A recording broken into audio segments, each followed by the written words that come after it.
Graça e paz, amados. Voltando aqui com o nosso assunto, nosso tema, para quem o juízo de Deus, parte 2. Então, abençoados e amados em Cristo, estávamos aqui falando que o juízo de Deus, o juízo de Deus passou a vir a partir do momento que o homem pecou. E que eu estive falando aqui no primeiro vídeo que a linguagem de Deus é espiritual. Deus sempre falou com o homem de forma espiritual, na linguagem espiritual. Por isso que Deus falou que o homem morreria. E o homem não entendeu e esperava uma morte física no corpo.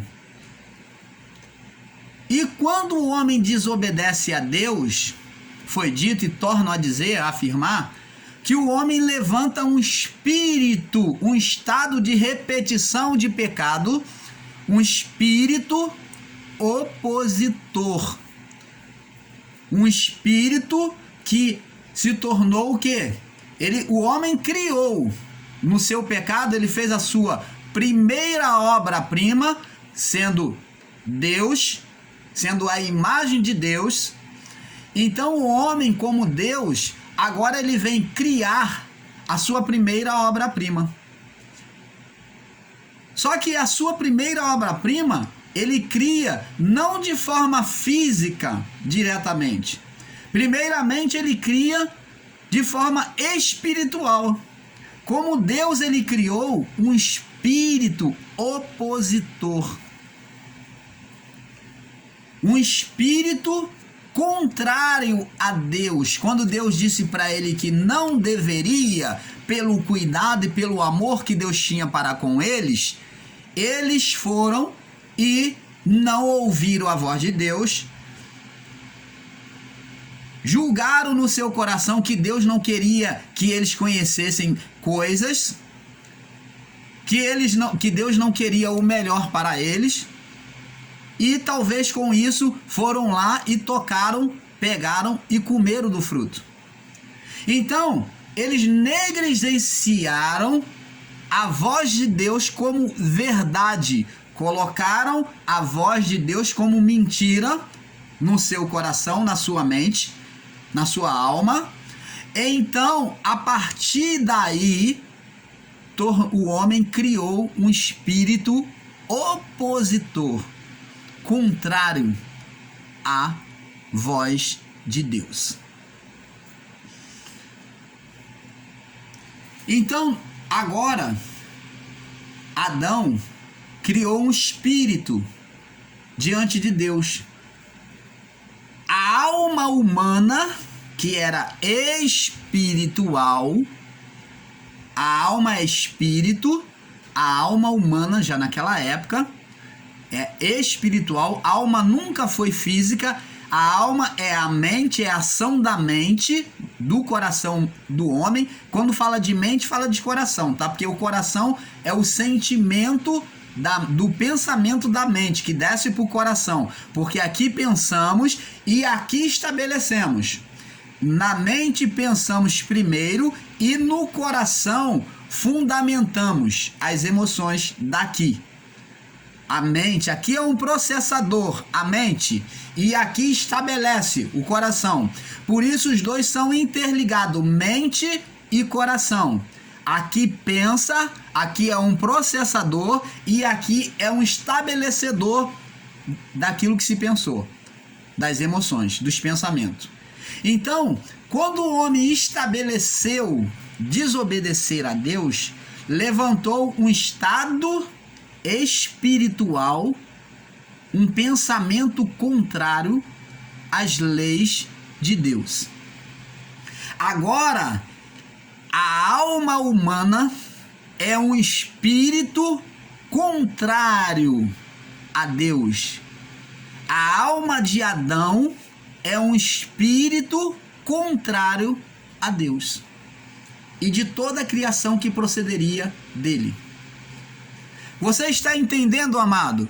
Eu estou procurando explicar para você com todo detalhe, para você ter entendimento do que é a alma. A alma é as manifestações do quê? Do pensamento, né? Que vem ao coração estabelecido. Então esse pensamento contrário é espiritual, porque pensamento você não pega amor, você não pega emoções, você não pega ira, você não pega tristeza. Você já pegou a tristeza? Ninguém pega a tristeza. São emoções da mente que se estabelece no coração. E então o homem desobedeceu a Deus e criou um espírito, um estado de oposição a Deus. Agora vamos falar um pouco aqui de maneira bem rasteira. Eu vou dar a minha opinião e você vai me perguntar, mas irmão Paulo, e a serpente? Quem era a serpente? Não era o diabo?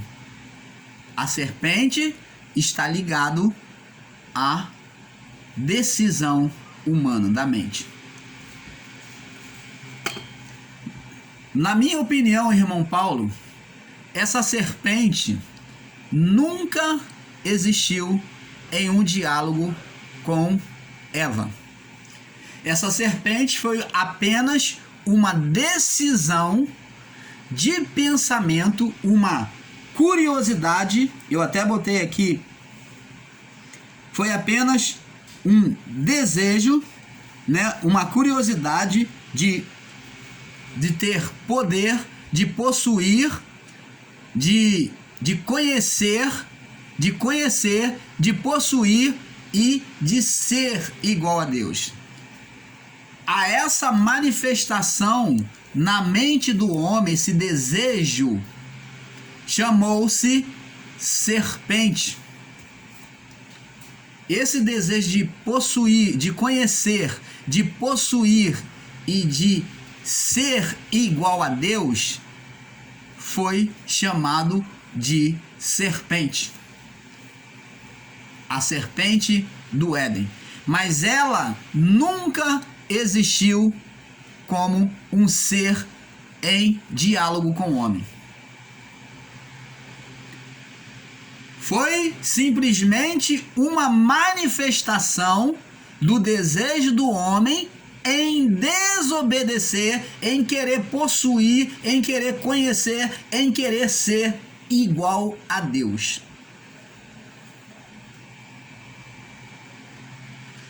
Quando a mulher ela deseja tudo isso, na sua curiosidade, ela toma do fruto e come. Você vê, amados irmãos, que a sentença contra a serpente não é contra o animal serpente, porque Deus então teria que condenar todas as cobras, as víboras. Não, mas Deus não condenou o animal, até porque se você for condenar o animal, preste atenção, meu amado, mente agora iluminada por Deus. Você sabia que nós, muitas das vezes, somos salvos de muitos males na nossa carne por meio de venenos de serpente? Por exemplo, a maior parte dos remédios, né, de pressão que se toma por aí são injetados pequenas doses de veneno de serpente. Os calmantes que se toma por aí são injetados pequenas doses de veneno de serpente. Esses calmantes fortes como Amitril, Diazepam, esses Odol, então isso tudo são dopagens pequenas de peçonha, tanto de inseto, como de serpente, como de aranha, como de esses animais peçonhentos. Então, como é que Deus vai estar falando ali com o animal e ele não sentencia e acaba com aquele animal? Quando, na verdade, agora no futuro, esse animal, o seu próprio veneno vem ser antídoto contra muitas coisas. Benefício para a nossa saúde. Como que pode? Se a serpente era o mal, ou o símbolo do mal, se você pegar na forma literal, então, se ela realmente era o mal personificado ali, então, como que ela tem sido uma bênção, o veneno dela para nós? Agora, você vê que não tem nada a ver que essa serpente, Deus sentencia a descendência da serpente. Eu pergunto a você, serpente tem descendência? O nome descendência é dado a humanos. Serpente poderia ter raças, tipos, mas descendência é dado apenas a humano. E descendente da serpente seria a da geração que a mulher iria gerar, dos filhos que a mulher iria gerar filhos bons e filhos maus, eleitos e não eleitos, joios e trigos.